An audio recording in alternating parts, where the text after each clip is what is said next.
El precio del amarre. Me llamo Verónica. Esto pasó en 2021, en un poblado a las afueras de Irapuato, donde la tierra se levanta con el viento y las noches huelen a humedad y a cosas que no deberían estar ahí. Tenía 31 años y llevaba más de una década trabajando como dama de compañía. Para mí, los hombres siempre fueron transacciones, rostros que se olvidan, nombres que no importan. Hasta que apareció Julián. Él no era diferente al principio. Venía de Querétaro por negocios, reservado, educado, con ese tipo de mirada que parece cargar algo más que cansancio. Con el tiempo empezó a buscarme siempre que venía. No hablaba mucho de su vida, pero lo poco que soltaba se me quedó clavado. Tenía esposa, una mujer enferma según él, y una casa donde ya no se sentía vivo. No sé en qué momento dejé de verlo como cliente. Tal vez fue la forma en que se quedaba despierto mirándome mientras yo fingía dormir. O cuando empezó a decirme que conmigo sentía paz. Yo sabía que esas palabras eran peligrosas, pero las dejé entrar.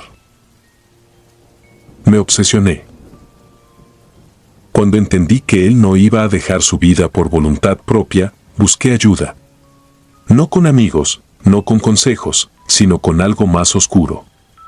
Una mujer me habló de un brujo en un rancho cercano, un hombre al que llamaban Don Eusebio. Decían que hacía trabajos fuertes, de los que no se deshacen. Fui una noche sin avisar. El lugar era una casa vieja, de adobe, con gallinas sueltas y veladoras encendidas incluso afuera. Desde que crucé la entrada sentí un zumbido en los oídos, como si el aire vibrara. No le di rodeos. Le dije que quería a Julián conmigo, que lo necesitaba lejos de su esposa, que no me importaba el precio. Me miró en silencio, demasiado tiempo, y al final dijo algo que no entendí en ese momento. Lo vas a tener, pero no como tú crees. Acepté. Me dio un pequeño paquete envuelto en tela negra, una vela y un papel con instrucciones. Tenía que repetir un rezo cada madrugada durante 7 días y dormir con el objeto bajo la almohada. También me pidió algo de Julián.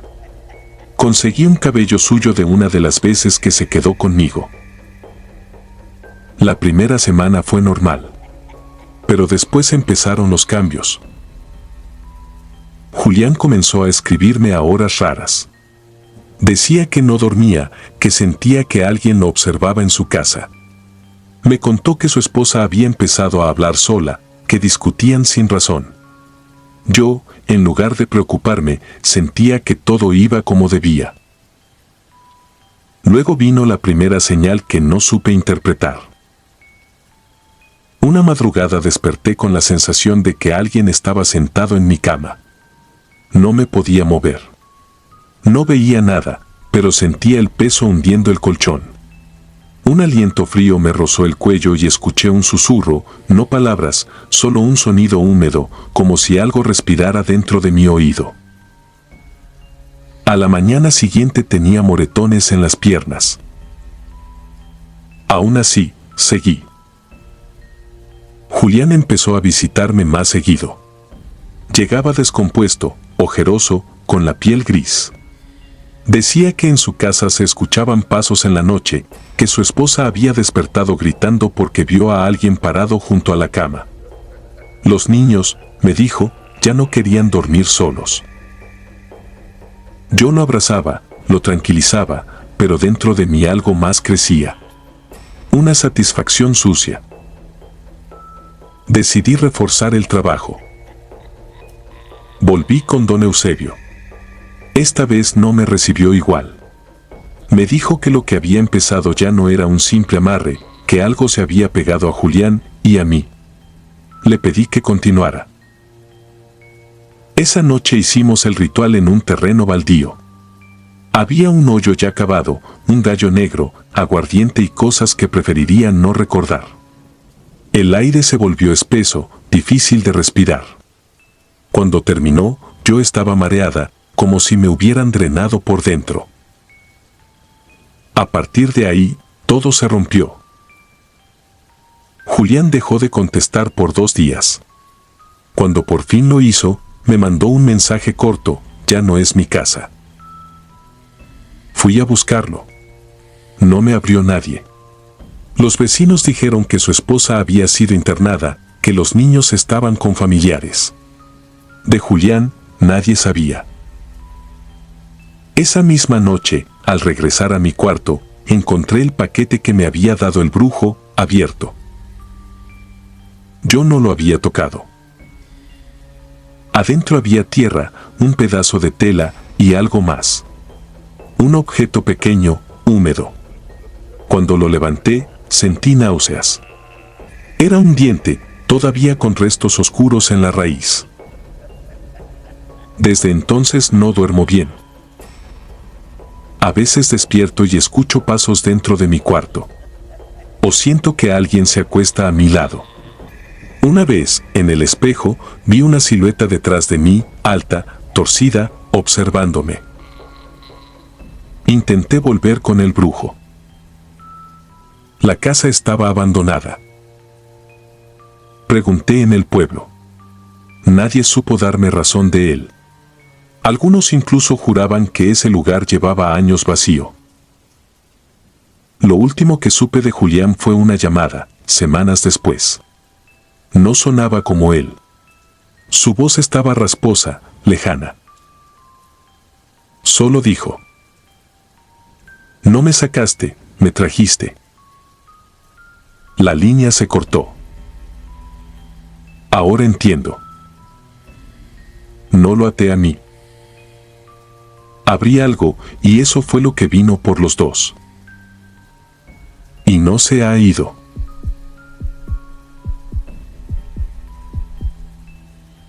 La bolsita bajo el asiento. Me llamo Iván, tengo 34 años y hasta hace 2 años trabajé como supervisor nocturno en un centro de distribución en las afueras de Querétaro. No era un mal empleo.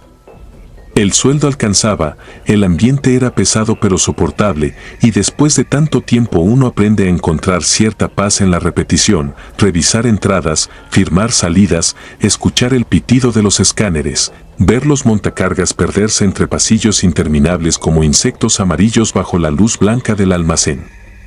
El lugar olía siempre igual, a plástico caliente, tarimas húmedas y sudor viejo.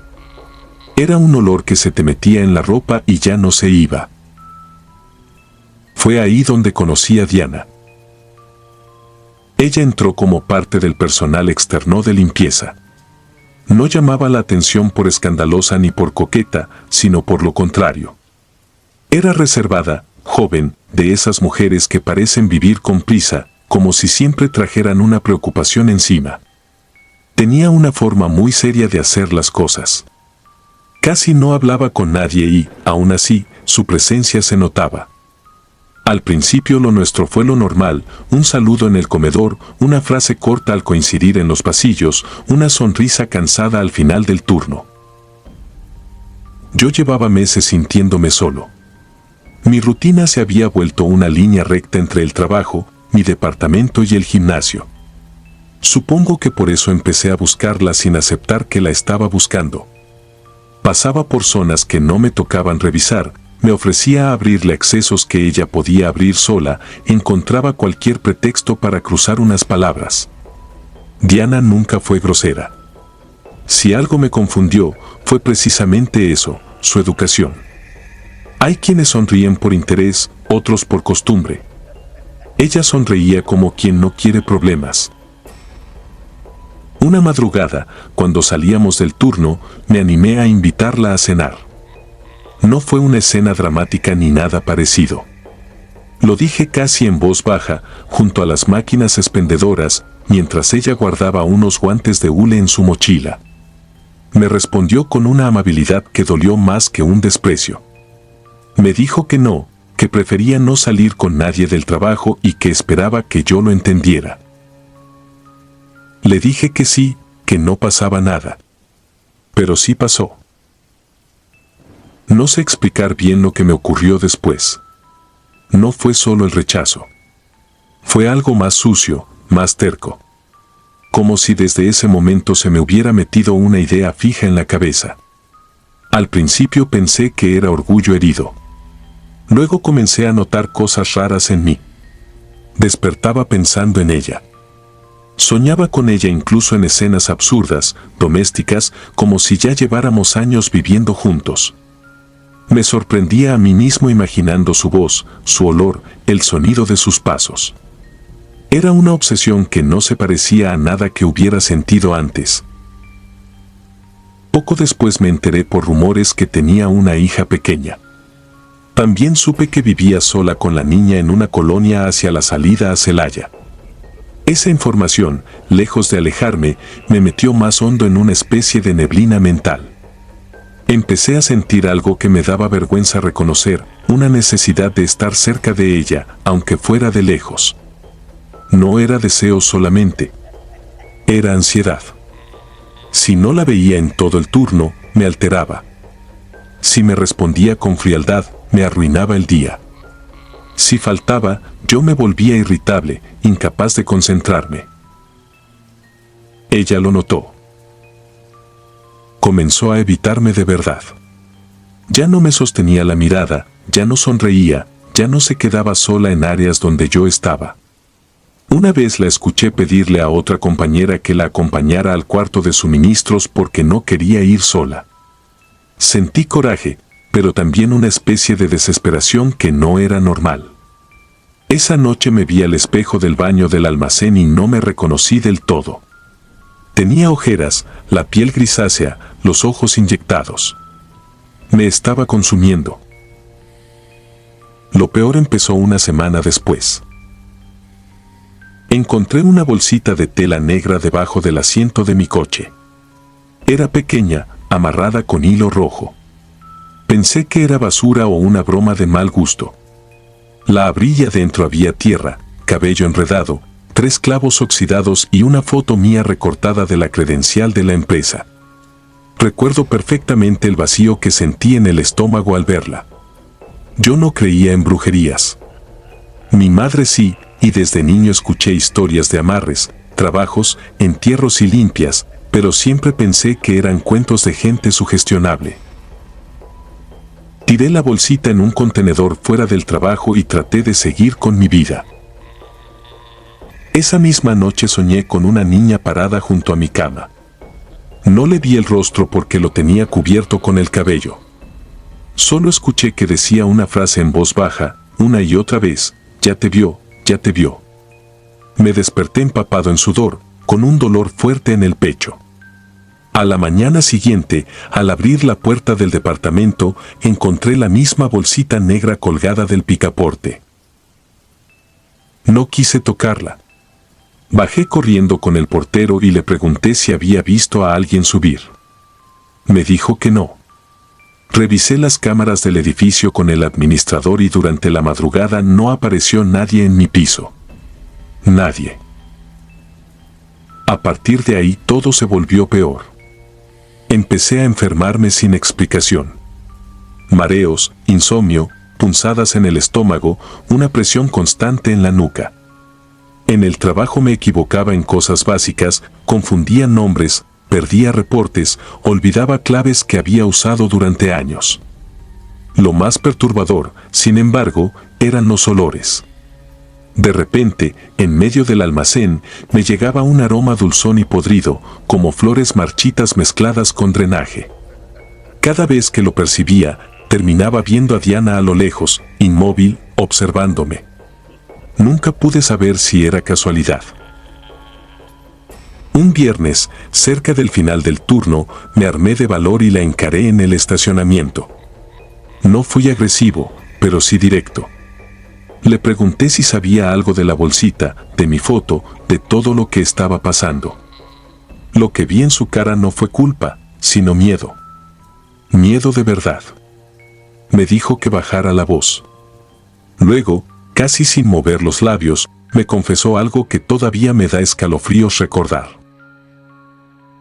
No era para que se enamorara de mí, me dijo. Era para que me dejara en paz. Sentí que el suelo se me movía.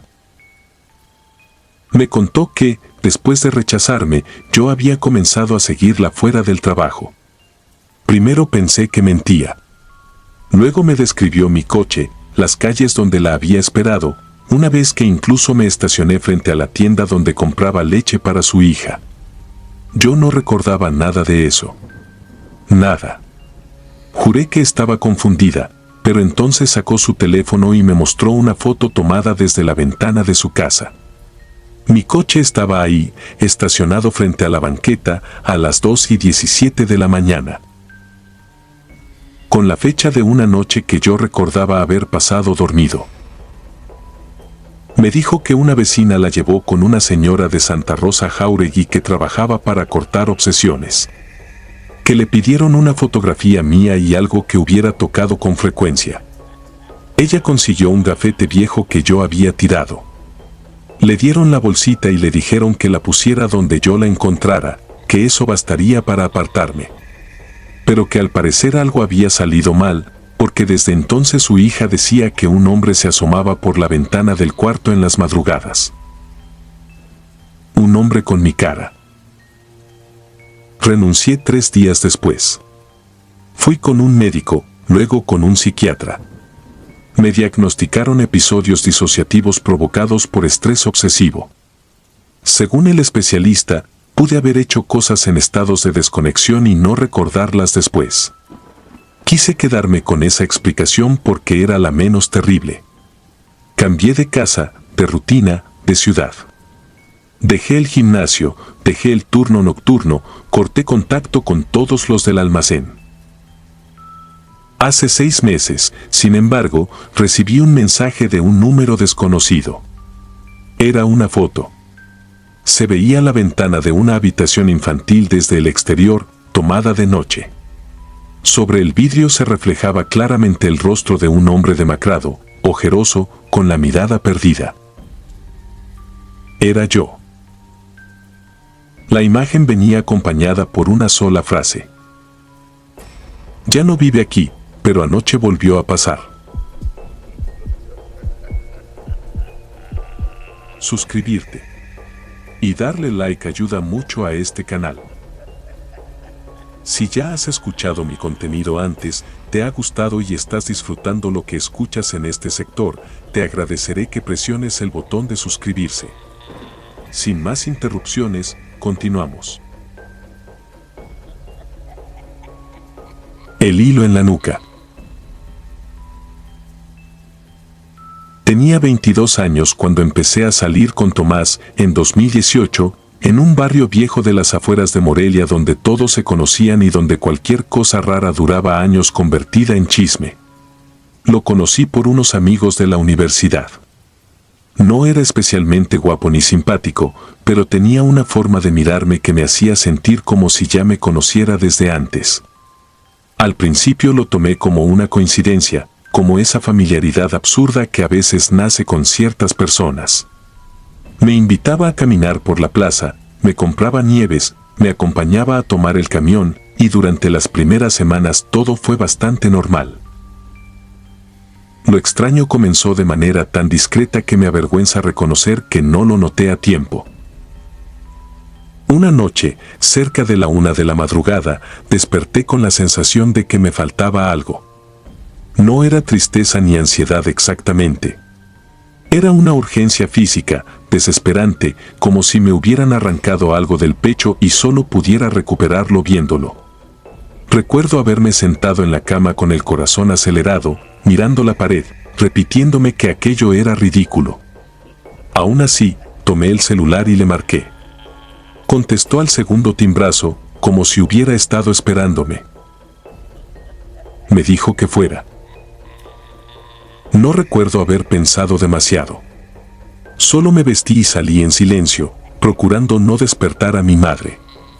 El aire de la madrugada estaba helado, pero yo iba sudando. Cuando llegué, Tomás ya estaba afuera de su casa, bajo el foco amarillento del porche.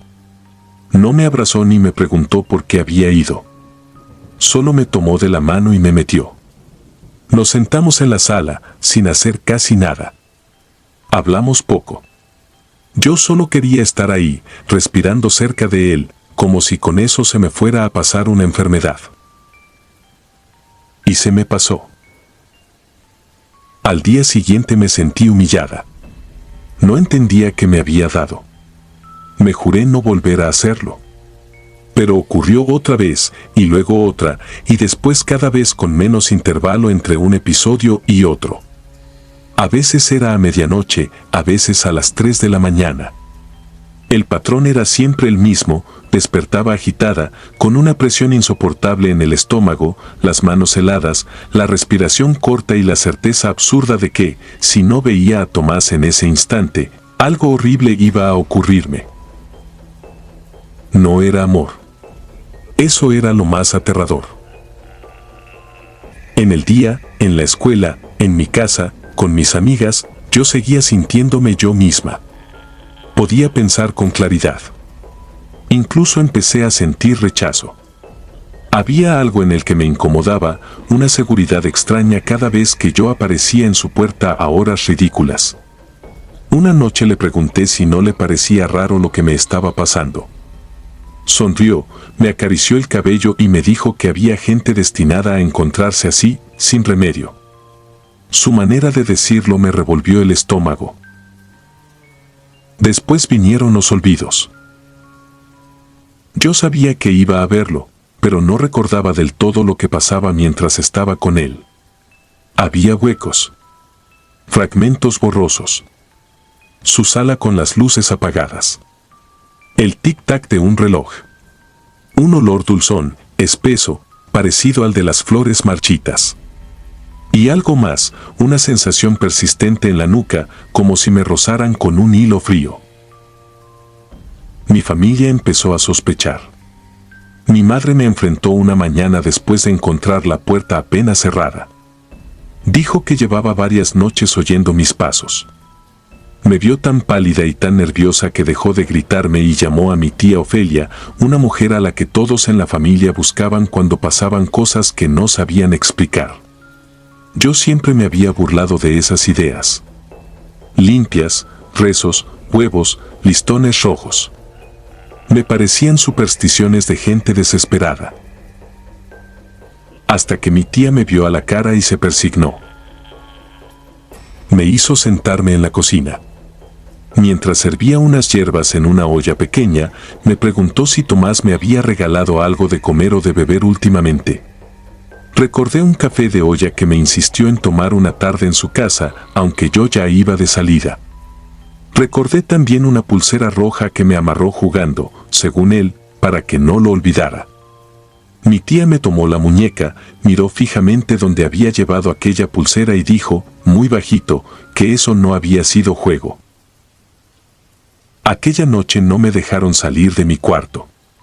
Mi madre recargó una silla contra la puerta como si yo fuera una amenaza.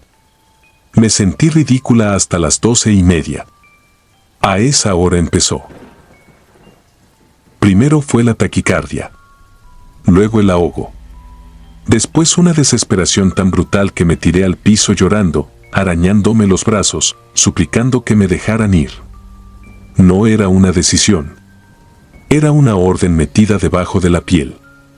Empecé a oír un zumbido en los oídos y, entre ese ruido, una voz que no sonaba como la mía repitiendo que él me estaba esperando. Mi tía entró con un ramo de ruda, un vaso con agua y algo envuelto en un pañuelo. Cuando me lo puso frente a la cara, el olor me hizo vomitar. Cayó al suelo una mezcla negra, espesa, con 2 cabellos enredados y una especie de nudo hecho con hilo rojo. Mi madre juró que eso no estaba dentro de mí cuando cené. Yo solo sé lo que vi después. Mi tía abrió el pañuelo y dentro había una fotografía mía, doblada 7 veces, atravesada por una aguja oxidada y embarrada con cera. La había encontrado enterrada esa tarde junto al guayabo de la casa de Tomás. No quise creerlo del todo hasta el día siguiente, cuando fui con mi primo y 2 vecinos a devolverle sus cosas. Tomás no abrió, pero su madre sí.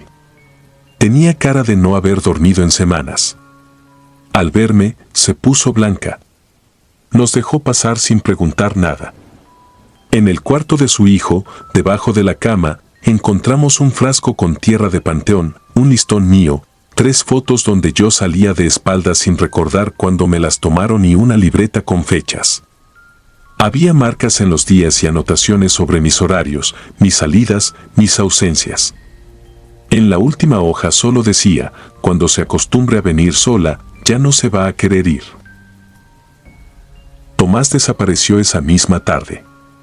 Su madre dijo que se había ido con una maleta pequeña y que antes de salir le advirtió que yo iba a volver por mi cuenta, llorando, rogándole que me recibiera. Nunca volví. Pero durante meses sentí, al apagar la luz, que algo me jalaba suavemente desde la nuca, como si aquel hilo no se hubiera roto del todo. Y hasta hoy sigo durmiendo con la puerta con llave, porque hubo noches, muchas noches, en las que desperté sentada en la orilla de la cama, ya vestida, con los zapatos puestos y la mano cerrada alrededor de un listón rojo que juro que nunca volví a tocar.